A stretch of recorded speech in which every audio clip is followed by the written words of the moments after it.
कि अब 16, 17, 18 special session भी आ गया है, ये पास होने जा रहा है। पास होने के बाद जो है 2029 में बड़ी हुई संख्या के साथ पार्लियामेंट का चुनाव होगा।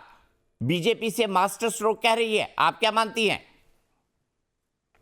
देखिए दीपक जी, आपने अपने शुरुआती संबोधन में कहा था कि यह मोदी की एक चाल है, कितना विपक्ष पे भारी पड़ेगा। आपने शब्द बहुत सही चूज किया था, चाल है।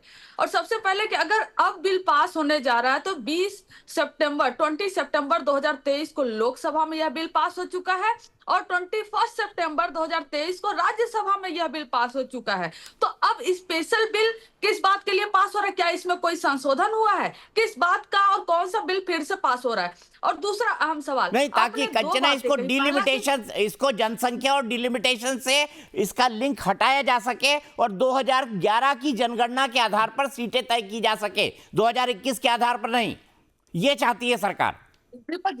दीपक जी बिल्कुल, अब यही हम उसी पर आ रहे थे। दो बातें आपने मुख्यतः कही। पहला कि अपोजिशन कह रहा है कि इस बिल को इतना जल्दी हड़बड़ी में क्यों है, और दूसरा कह रहे हैं कि अपोजिशन कह रहा है कि 30 महीने तक लटकाए क्यों।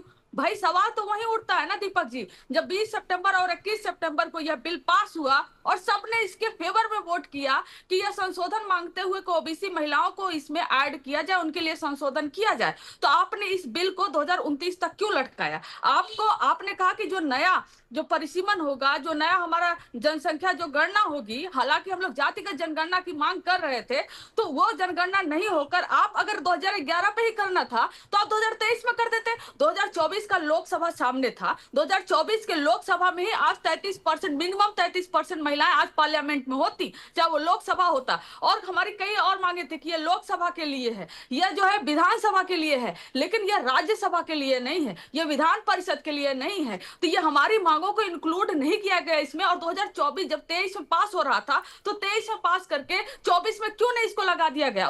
उसके बाद बिहार का चुनाव हुआ, उसके बाद 4 अन्य राज्यों का चुनाव हुआ। आज हर विधानसभा में, हर राज्यों में 33% से ऊपर महिलाएं होती। इसका साफ मतलब है, जो आपने कहा कि यह मोदी जी की एक चाल है, चाल नहीं है, हम इसको चाल भी नहीं कहेंगे, हम मोदी जी का एक धोखा कहेंगे। और वैसा धोखा जो कह रहे हैं कि बिल पास हो गया लेकिन 29 तक लागू होगा। आप हमें एक बिल बता दीजिए दीपक जी, जो पास होकर इतने लंबे वर्षों तक टिका हो और उसको रोक दिया गया हो। बिल पास हो गया हो लेकिन और सबने उसके लिए वोट किया हो, अपोजिशन ने वोट किया। कौन सी ऐसी पार्टी थी जो महिला आरक्षण बिल के खिलाफ इस बार पार्लियामेंट में वोट की? कोई नहीं किया।